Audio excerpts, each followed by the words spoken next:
Maybe your alliance isn't that bad, it's just not right for you. Hey friends, I'm Burgas, welcome back to my channel. I really want to help you to find the best home in the game that perfectly fit for you. Some teams are super serious, not gonna lie, some are chill, and we're going to match your style. So far I was in all of these type of alliances. I was in extremely serious, strict alliances. I was in, how to say it, very relaxed alliances. I changed a lot of alliances, I'm not gonna lie. The majority of the alliances I was like at average, like 2 seasons, maybe 3 at average. Starting from the days when the migration was like 5k gems till these days. After this was 60 migration permits, and right this for my account, which is 100 million, is like 25 migrational permits. So I actually changed a lot of alliances and with each change I actually understand better myself and what kind of alliance I'm looking for, because I'm not looking the most serious alliance, because some people are having let's say jobs and family and etc, so they cannot be like 24 hours. But extremely chill alliances is something that when the fight starts it can be you and 2 more people, because the rest of the people are just chilling. I have nothing against each of these alliances and the stuff they are doing. I'm just trying to help in this video, or at least give a second opinion, how to find an alliance that fits your happy medium. And why this is actually important. The right fit mean less stress and better progress. So maybe if you're not feeling comfortable in the alliance you're currently in, because I was in this type of alliances where just because the alliance was extremely powerful and I get some views, I was sitting in this alliance and yeah, I was not so happy, let's say it like this.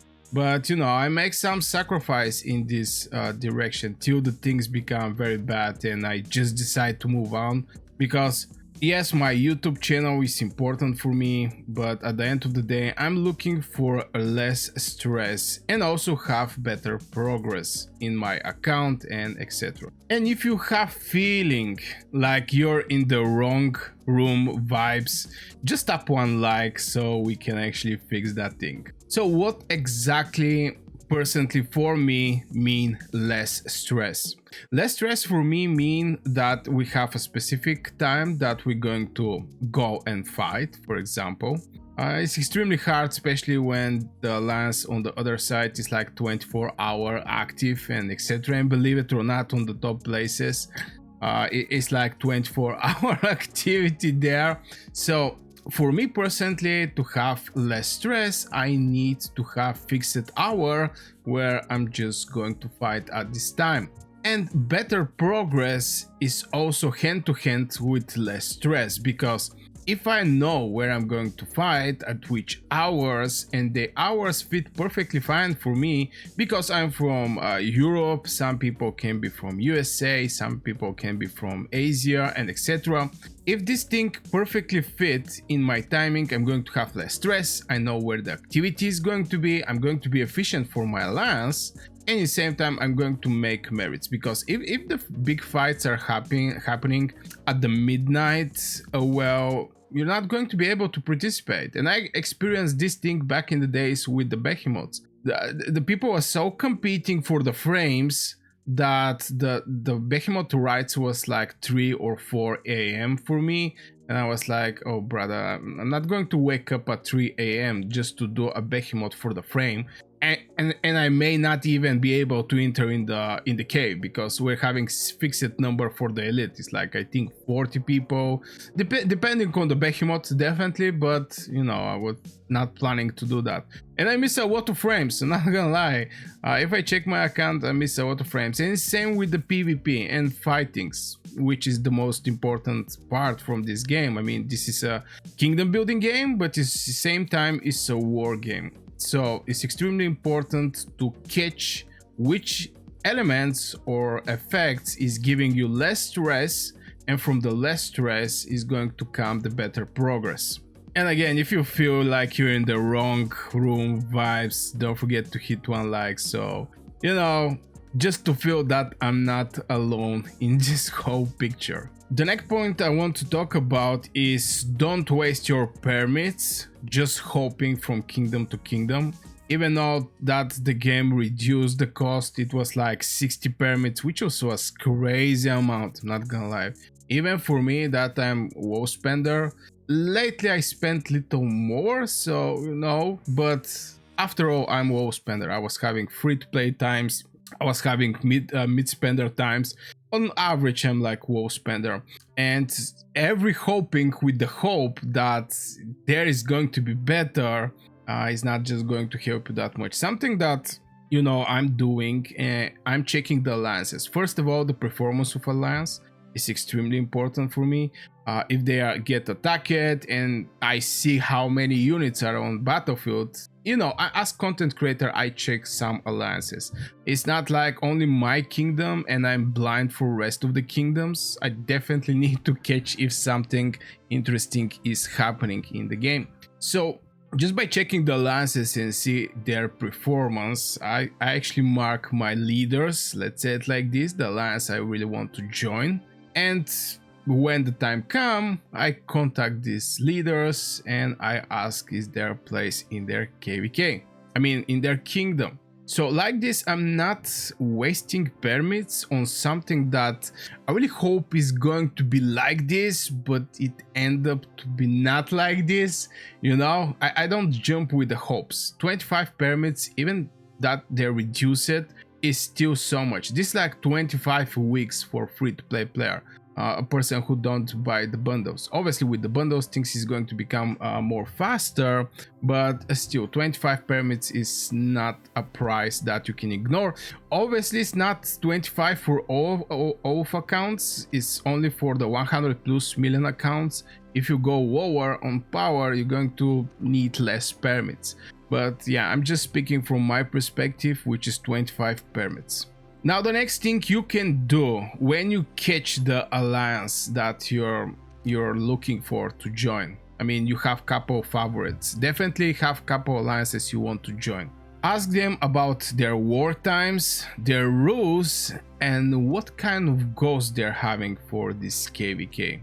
This is very important, so this thing have to match with you.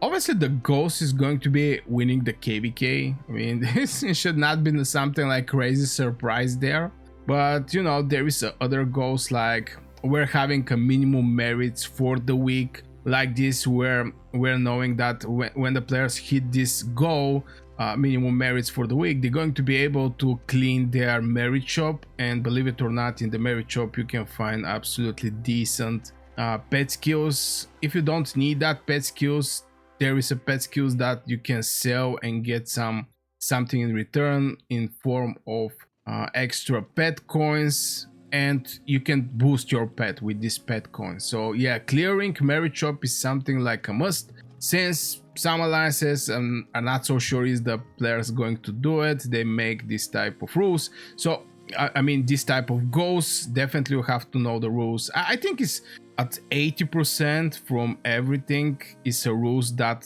fit for every alliance, like not be toxic and blah blah blah, all these things. I think this is universal rules, but there is some alliance specific rules which you have to keep in mind. Like for example, how many deaths you have to have this season. And right now, since we're having at the end of the season, we're going to have a 7-day event. We're going to be able to buy back some of our dead troops, and it's not that expensive. Definitely it's not that expensive from the information I have. Still, this event is not here. And when it's not that expensive, the target of the deaths just jump. Like for example, if I'm not wrong, in my KVK, my target of the deaths is like 500k. Yeah, it's going to sound crazy for some people, and I totally understand that, because I also think it's very big number. But if you think about, it's like 250 you're going to get it from your policy, 50% back, and after this 90% from what is left you can buy it with the gems. So you may end up like 20-30k. That's at the end of the season, which is, not that much. When you hear the word 500k, definitely sounds so much. And I'm happy that the game actually provide us with this opportunity. Like this, the whales are not safe anymore. I have rallied 300 million, I have rallied 400 million, 107 million. There's so many whales and krakens. And nobody care, because at the end of the season, you're going to be able to return back these troops, just at cost of some gems, if I remember right. So ask for your wartime, ask for the rules, and ask for the goals in the alliance. And think twice, because something may sound shocking, but try to think out of the box and see, is this actually make sense or not making sense? Because some of the things are not making sense, I'm not gonna lie. So you speak with these alliances. Right now you're having alliances that are close to your time, what you can actually do. The best thing you can do with alliance you like, but there is some difference. For example, you get back from work at 7 p.m, but the alliance is making the push around 9 p.m. You just have to align with the playtime with the push windows each alliance are having. Now, be extremely, you have to watch it when in the reality the alliance is pushing. I want to mention this thing. Obviously, when you're picking your leaders, the alliances you want to go for, definitely look when they're doing their pushes. So for example, if you're free at 7 p.m. and you check who is fighting at this time, see the amount of troops those people are having. Like this, you're going to decide, because many times we was having a pulse, what was the other thing? Yeah, basically the pulse, which time is going to perfectly fit for you, and you click, for example, 7 p.m. you see like 40%, 50% from the people click this time, and when the fight start, you get some random hours like 10 a.m, maybe 7 a.m, some strange times. So definitely, that's why I say first pick your leaders, and after this talk with them, because you're sure that this alliance is active at this time. Because again, I saw many pulls, we picked the time, and just because some of the officers are not online, we're not able to fight at this time, and we're fighting when the officer have a free time, which is a no alliance to go for. Next thing, you already joined the alliance, or you're planning to join. Your roster should match the team plans. Very important. What I mean by that is, you definitely have to have some infantry, you definitely have to have storm arrow. This is just an example for blink strategy with the infantry. So far this is the most hot item on the market, if I can actually use this word, and be able to do a blinking when there is a time. So doing the blink, you have to also have some strong heroes. So if your infantry are not that strong, maybe you should focus over at least one march. And if you don't want to invest in the one march, basically 2 heroes, you can just get Ileana. Not gonna lie, Ileana is a crazy hero, giving you defense, giving you some reduction, giving you shield, giving you healing. This hero is definitely for infantry, tanky one. And you can just get it by riding dark, what was cursed dose or something like this. You can get Ileana very easy. From there you can just match it. Maybe it can be with Garwood, it didn't actually matter. But you have to know that your roster should match the team plans. This is also very important that I want to mention. The other thing is, this is more like personal thing, is picking the right mana stones for your march. Very important. Also, I already have a videos on my channel, you can go and check them out, see what is this thing actually going to fit to you or not. And if you enjoy this type of videos for Call of Dragons, consider subscribing to this channel. I'm making daily Call of Dragons videos with some tips and tricks, some experience I'm having, some reports, some fightings. All kind of stuff is on my channel, but mostly it's guides and something that I learn and I decide to share with my audience. Also, if this video is valuable for you, hit one like. I mean, consider hitting one like. You're just helping this video a lot. The next thing, very important, you know already the fights and etc. Move to the servers or kingdoms with your activity level.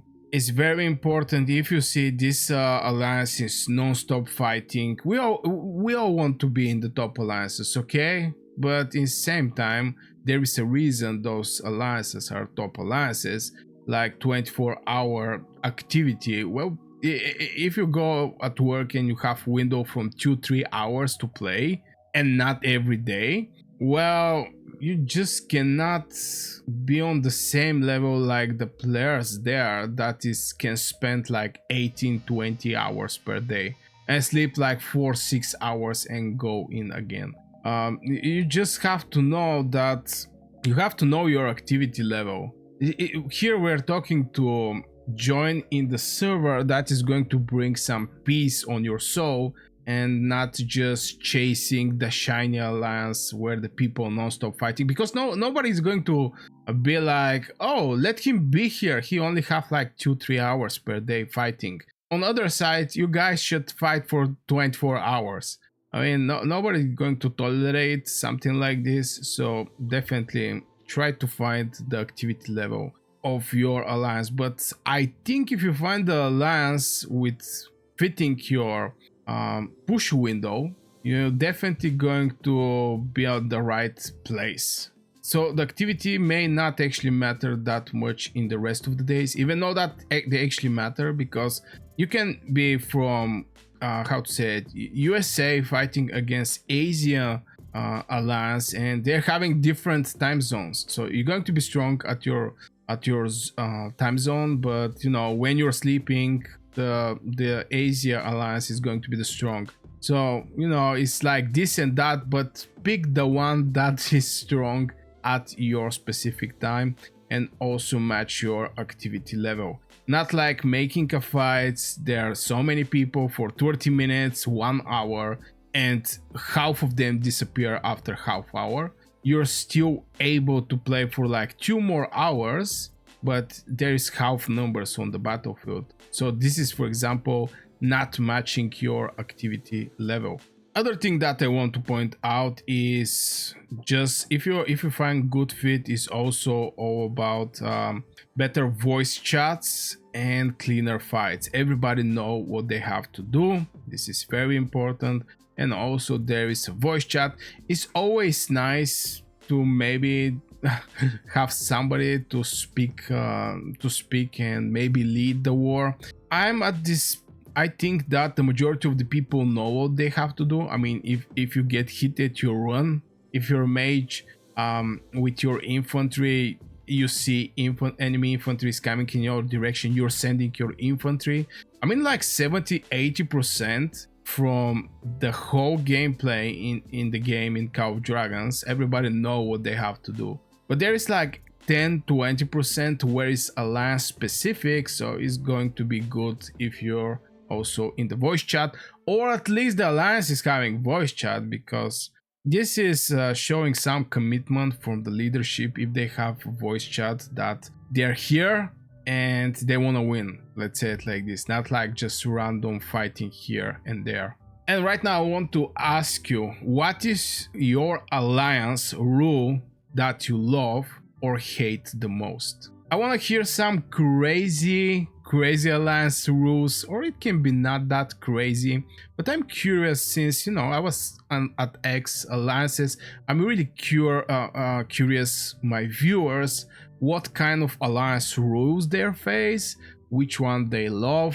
which one they hate. This is also going to, you know, give us some ideas for the alliance leaders who is watching my videos, maybe to pick and improve their alliance because they just didn't, you know, think over something that can exist in the comments. So leave your comments with the alliance rule that you love or hate the most. Very important. So we built our small community and help the rest of the people in Call of Dragons to improve their quality of life, because it's not only what the game is giving, for the players, but it's also the leadership of the alliances, and the alliance is becoming very important part in Call of Dragons. So yeah, just let me know your comments in the comments below.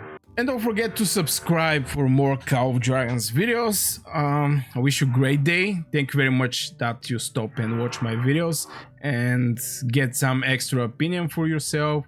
I wish you a great day and see you in the next video.